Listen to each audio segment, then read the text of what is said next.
ನಮಸ್ತೆ ಎಲ್ರಿಗೂ, ನಾನು ಶೋಭಾ. ಸಾಮಾನ್ಯವಾಗಿ ಸಂಕ್ರಾಂತಿ ಹಬ್ಬಕ್ಕೆ ವಿಶೇಷವಾಗಿ ಎಲ್ಲರೂ ಮನೆಯಲ್ಲೂ ಮಾಡುವಂತಹ ಸಿಹಿ ಪೊಂಗಲ್ಲು. ಇದನ್ನು ರೆಡಿ ಮಾಡ್ಕೊಳ್ಳೋದಕ್ಕೆ ಜಾಸ್ತಿ ಸಮಯ ಆಗ್ಬೋದು, ಹಾಗೆ ಪದಾರ್ಥ ಆಗ್ಬೋದು, ಯಾವುದು ಕೂಡ ಬೇಡ.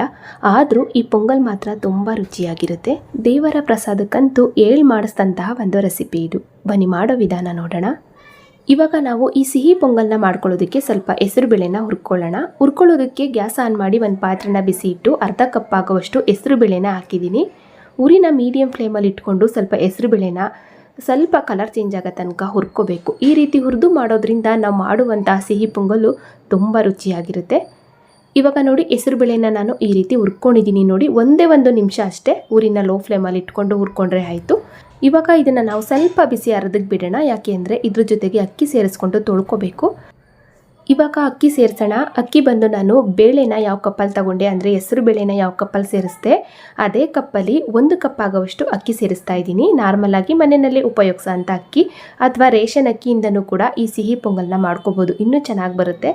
ಅರ್ಧ ಕಪ್ ಆಗುವಷ್ಟು ಹೆಸರು ಬೇಳೆಗೆ 1 ಕಪ್ ಆಗುವಷ್ಟು ಅಕ್ಕಿ ಹಾಕಿದ್ದೀನಿ, ಕರೆಕ್ಟಾಗಿ ಆಗುತ್ತೆ. ಇದನ್ನು ನಾವು 1-2-3 ಬಾರಿ ಚೆನ್ನಾಗಿ ತೊಳ್ಕೊಂಡು ಮುಳುಗೋವಷ್ಟು ನೀರು ಹಾಕೋಣ. ಅಂದರೆ ಸುಮಾರಾಗಿ 1 ಲೀಟ್ರ್ ಆಗೋವಷ್ಟು ನಾನು ನೀರು ಹಾಕ್ತಾಯಿದ್ದೀನಿ. 1 ಲೀಟ್ರ್ ಆಗೋವಷ್ಟು ನೀರು ಹಾಕಲೇಬೇಕು. ನೀವು ಅಕ್ಕಿ ಬೇಳೆ ಯಾವ ಪ್ರಮಾಣದಲ್ಲಿ ತೊಗೊಂಡಿರ್ತೀರ ನೋಡಿಕೊಂಡು ಹೆಚ್ಚು ಕಮ್ಮಿ ನೀರು ಸೇರಿಸ್ಕೊಳ್ಳಿ. ಸ್ವಲ್ಪ ಜಾಸ್ತಿನೇ ನೀರು ಸೇರಿಸ್ಕೋಬೇಕು. ಅಕ್ಕಿ ಮತ್ತು ಬೇಳೆ ಎರಡೂ ಕೂಡ ಸ್ವಲ್ಪ ಸಾಫ್ಟಾಗಿ ಬೇಯಬೇಕು. ಹಾಗಾಗಿ ಇವಾಗ ಒಂದೇ ಒಂದು ಸ್ಪೂನು ತುಪ್ಪ ಹಾಕಿ ಚೆನ್ನಾಗಿ ಒಂದು ಸಲ ಮಿಕ್ಸ್ ಮಾಡಿಕೊಂಡು ಒಂದೇ ಒಂದು ಕುದಿ ನಾನು ಬೇಯಿಸ್ಕೊಂಡಿದ್ದೀನಿ ನೋಡಿ.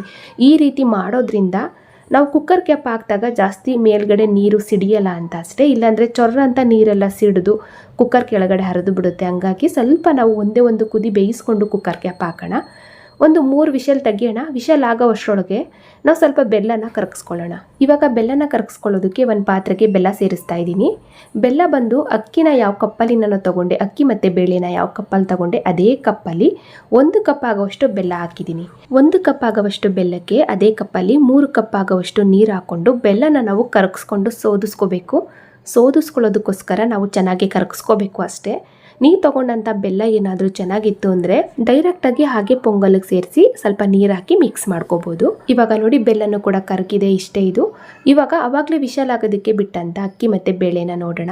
ಒಂದು 3 ವಿಷಲ್ ಆಗಿ ಕುಕ್ಕರು ಕೂಡ ತಣ್ಣಗಾಗಿತ್ತು. ಕ್ಯಾಪ್ ಓಪನ್ ಮಾಡಿ ತೋರಿಸ್ತಾ ಇದ್ದೀನಿ ನೋಡಿ. ಅಕ್ಕಿ ಮತ್ತು ಬೇಳೆ ಎರಡೂ ಕೂಡ ಸಾಫ್ಟಾಗಿ ಬೆಂದಿದೆ. ಒಂದು ಸಲ ನಾವು ಚೆನ್ನಾಗಿ ಮಿಕ್ಸ್ ಮಾಡ್ಕೊಳ್ಳೋಣ. ಈ ರೀತಿ ಚೆನ್ನಾಗಿ ಮಿಕ್ಸ್ ಮಾಡಿಕೊಂಡು ಆವಾಗಲೇ ನಾವು ಕರಗಿಸಿ ಇಟ್ಕೊಂಡಂಥ ಬೆಲ್ಲದ ನೀರನ್ನು ಸೋದಿಸ್ಕೊಂಡು ಇದಕ್ಕೆ ಸೇರಿಸೋಣ. ಎಲ್ಲ ಬೆಲ್ಲದ ನೀರನ್ನು ಕೂಡ ಸೇರಿಸ್ತಾ ಇದ್ದೀನಿ. ಎಲ್ಲನೂ ಕೂಡ ಸೇರಿಸ್ಕೊಂಡು ಇವಾಗ ಇದಕ್ಕೆ ನಾವು ಸ್ವಲ್ಪ ಹಸಿ ತೆಂಗಿನಕಾಯಿ ತುರಿನ ಸೇರಿಸೋಣ. ಹಸಿ ತೆಂಗಿನಕಾಯಿ ತುರಿ ಆಗ್ಬೋದು ಅಥವಾ ಒಣ ಕೊಬ್ಬರಿ ತುರಿ ಆಗ್ಬೋದು, ಯಾವ್ದು ಬೇಕಾದರೂ ಸೇರಿಸ್ಬೋದು. ಹಸಿ ತೆಂಗಿನಕಾಯಿ ತುರಿ ಹಾಕಿದಷ್ಟು ರುಚಿ ತುಂಬ ಚೆನ್ನಾಗಿರುತ್ತೆ. ಒಂದು ಅರ್ಧ ಕಪ್ ಆಗೋವಷ್ಟು ಹಸಿ ತೆಂಗಿನಕಾಯಿ ತುರಿ, ಒಂದು ಅರ್ಧ ಸ್ಪೂನ್ ಆಗೋವಷ್ಟು ಏಲಕ್ಕಿ ಪುಡಿನ ಹಾಕಿ ಚೆನ್ನಾಗಿ ನಾವು ಮಿಕ್ಸ್ ಮಾಡಿಕೊಂಡು ಕನ್ಸಿಸ್ಟೆನ್ಸಿನ ರೆಡಿ ಮಾಡ್ಕೊಳ್ಳೋಣ. ಪೊಂಗಲ್ಲು ನಮಗೆ ಯಾವ ಥರ ಬೇಕು ನೋಡಿಕೊಂಡು ನೀವು ಹೆಚ್ಚು ಕಮ್ಮಿ ಸ್ವಲ್ಪ ನೀರು ಹಾಕ್ಕೊಂಡು ಮಿಕ್ಸ್ ಮಾಡ್ಕೋಬೋದು. ಇವಾಗ ನೋಡಿ, ನಾನು ಈ ರೀತಿ ರೆಡಿ ಮಾಡ್ಕೊಂಡಿದ್ದೀನಿ. ಎಕ್ಸ್ಟ್ರಾ ನೀರೆಲ್ಲ ಏನೂ ಹಾಕಿಲ್ಲ, ಆ ಬೆಲ್ಲದ ನೀರೇ ಕರೆಕ್ಟಾಗಿ ಆಗಿದೆ. ಇವಾಗ ನಾವು ಇದಕ್ಕೆ ತುಪ್ಪದಲ್ಲಿ ಹುರಿದಂಥ ಗೋಡಂಬಿ, ಒಣ ದ್ರಾಕ್ಷಿ ಮತ್ತು ಸ್ವಲ್ಪ ಒಣ ಕೊಬ್ಬರಿ ಪೀಸಸ್ನು ಕೂಡ ಹಾಕಿ ಚೆನ್ನಾಗಿ ಫ್ರೈ ಮಾಡಿ ಸೇರಿಸ್ತಾ ಇದ್ದೀನಿ.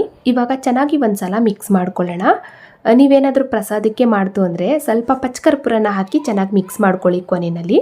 ಇವಾಗ ನೋಡಿ, ಈ ರೀತಿ ಆಗಿದೆ. ಅಂದರೆ ಸ್ವಲ್ಪ ತೆಳುವಾಗೇ ಮಾಡ್ಕೋಬೇಕು ಪೊಂಗಲ್ನ. ಬಿಸಿ ಆರ್ತಾ ಸ್ವಲ್ಪ ಗಟ್ಟಿ ಆಗಿಬಿಡುತ್ತೆ. ಹಂಗಾಗಿ ತೆಳುವಾಗಿದ್ದಷ್ಟು ಪೊಂಗಲ್ಲು ತುಂಬ ಚೆನ್ನಾಗಿ ಬರುತ್ತೆ. ಬಿಸಿ ಆರಿದ್ಮೇಲೆ ಕರೆಕ್ಟಾಗಿ ಆಗುತ್ತೆ. ಇವಾಗ ನೋಡಿ, ಇಷ್ಟೇ, ಇದು ಫೈನಲಿ ರೆಡಿ ಆಯಿತು.